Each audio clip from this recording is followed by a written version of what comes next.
Ready. Hello students, स्वागत है आप सभी का वीके क्लासेस पर। और आज हम लोग 12th बायोलॉजी का चैप्टर नंबर 1 पुष्पीय पादपों में लैंगिक प्रजनन का मोस्ट वीवीआई ऑब्जेक्टिव देखेंगे। तो चलिए शुरू करते हैं। पहला नंबर क्वेश्चन है, एंटेमोफिली नामक परागण किसके द्वारा होता है? तो पहला का राइट आंसर होगा कीट के द्वारा होता है।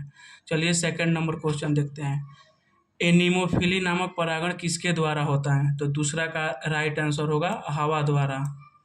चलिए तीसरा नंबर क्वेश्चन देखते हैं, पुष्पासन खाया जाता है? तो पुष्पासन सेब का नहीं खाया जाता है और ना ही नारंगी का, शरीफा इसका राइट आंसर होगा।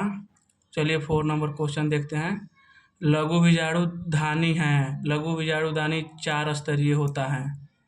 क्वेश्चन नंबर 5 देखते हैं, परागकणों की बाहरी परत बनी होती हैं। परागकणों की बाहरी परत स्पोरोपोलिन नामक एक रसायन होता है जिससे बनी होते हैं। यह बहुत कठोर होता है, इस पे ना ताप दाप किसी का प्रभाव नहीं पड़ता है, जिसके कारण परागकणों में बैक्टीरिया बहुत कम उपस्थित रहता है।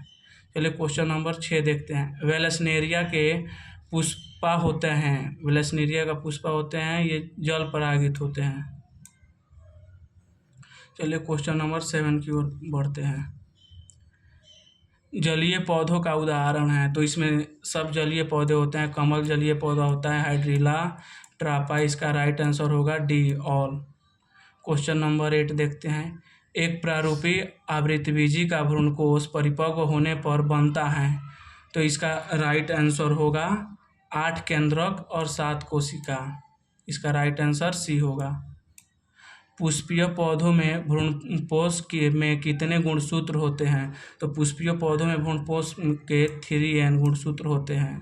क्वेश्चन नंबर 10, परागकण होता है, परागकण होता है ये अगुणित होता है। क्वेश्चन नंबर 11, टैपेटम का कार्य, टैपेटम का मुख्य कार्य होता है पोषक प्रदान करना। 12 नंबर, किस फल का बीज चोल खाया जाता है? तो इसमें जायफल, लीची, शरीफा, इनमें से सभी का बीज चोल खाया जाता है। 13 नंबर क्वेश्चन, स्टीमन का फर्टाइल भाग होता है, स्टीमन का फर्टाइल भाग परागकोश होता है।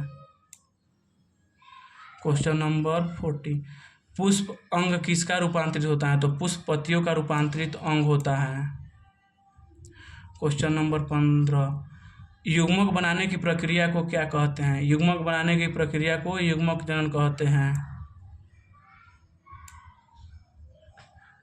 क्वेश्चन नंबर 16, पानी द्वारा पर परागण को कहते हैं जल परागण, इसका राइट आंसर बी होगा। क्वेश्चन नंबर 17 देखते हैं, किसमें परागण का निर्माण होता है?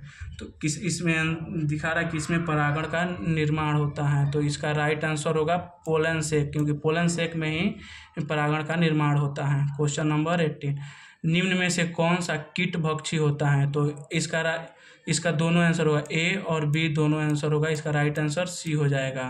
क्वेश्चन नंबर 19, मक्का में प्रोटीन युक्त एंडोस्पर्म को कहते हैं? तो मक्का में जो सबसे ज़्यादा प्रोटीन युक्त होता है उसको एल्यूरोन भित्ति कहते हैं।